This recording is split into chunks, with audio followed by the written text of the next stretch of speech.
There's give and take with e-bikes that are less than $1,500. Some brands focus on power, but lack in comfort, while others focus on a nice ride and feel, but then have a slower top speed and a weak acceleration. So what exactly did Snapcycle do with the Eagle One? Did they do the same thing that I've seen on many other brands in this price range, where they just load it with a ton of power and forget about everything else? Or did they focus more on comfort, ride and feel, or a mix of both? That's what I'll be discussing throughout the review.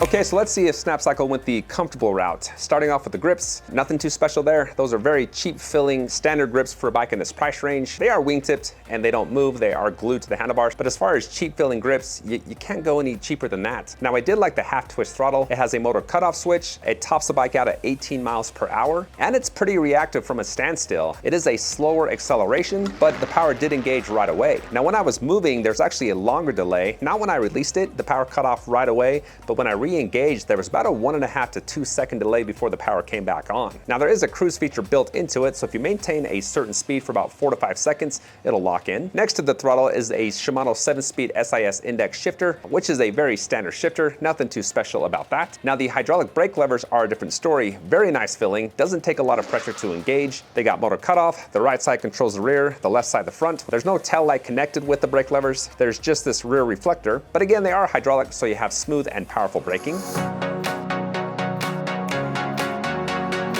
As far as the handlebar length, it's actually a very narrow grip, not a huge stance there. You just got this big old bike and you're just gripping just basically straight out almost, at least that's what it feels like. The nice thing is that it has a quick release feature, so you can't just rotate the handlebars. Now the handlebar height is actually very low. I'm almost thinking that they put the wrong handlebars with this frame, with this bike, because that is the highest that they come up, which is only maybe 4 inches. I reviewed a few of their models, and with their other ones, they actually raise up about 9 to 10 inches. And as you can see, there's a bunch of slack in the cord, so they built it for those cords to be stretched out another 6 or 7 inches. So when I put the saddle up to my height, I'm 5'11", I am reaching way down to grab those grips. So anyways, not sure why they went that route. Again, I assume that was a mistake, but I could be wrong. Anyway, I just thought it was interesting how low they were.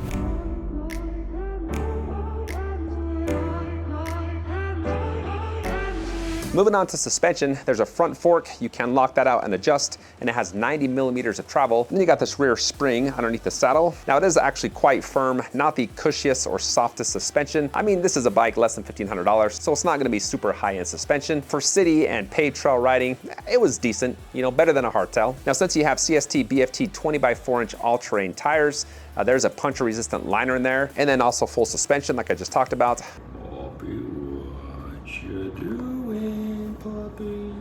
I figured I would take this off-road. I wasn't too hopeful because of my experience with the paved trails and city riding. So anyway, I hit a single track. At the very beginning of this track, it's very windy. There's a lot of S-curves. And I had the bike set to pedal assist level 1. And even at that level, it was way too fast, way too much power for those sharp turns. I constantly had to hit the brakes. And that's what you typically get with these types of bikes, is when the power comes on, there's no gradual ramping up of power. It is full power. And then when I stopped pedaling, the power lag was too long. Sometimes for 1 to 2 seconds. It just kept on going, which is what you don't want when you're in rougher terrain with very sharp turns and bends. Now that was just about a mile of single track. I then took it up to a double track road. This was a hard pack, not a lot of rocks, and that's where the bike really seemed to shine. I had enough room to dodge rocks and washed out areas, so you can take it off-road. Just kind of be choosy on the type of trail that you take it on. The last thing I want to talk about as far as comfort, and this is more of just the comfort of the ears, is the incredibly loud horn.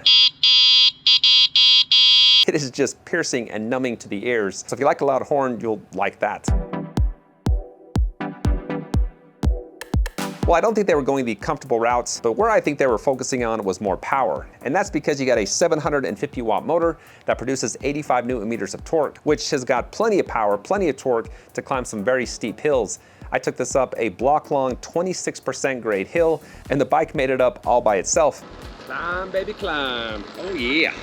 Well, as I'm talking about power, I gotta talk about speed. On pedal assist level 5, the bike tops out at 26 miles per hour. And at that speed on the highest gear, you can't pedal fast enough to make any difference. The thing I didn't like is when you're moving and you stop pedaling, it takes about half a second to cut off for the power to stop, and then about 3 revolutions for the power to come back on that highest gear. And the last thing about speed is that the app speedometer is 2 miles per hour off from my app. The last thing I wanna talk about is range, because I had the bike topped out and my average speed was 25 miles per hour, a very fast speed for a range test. And at that speed, my app recorded 20.60 miles and I got 1,732 feet of elevation gain. Anything over 1,500 feet with 20 miles is a good range. When half of that last battery bar was gone, I was still topping out at 26 miles per hour. So you got power in the beginning and at the end of that battery. And then one last thing with the range is that Snapcycle says you can get up to 45 miles if of course you ride it slower than I do and maybe on some flatter terrain.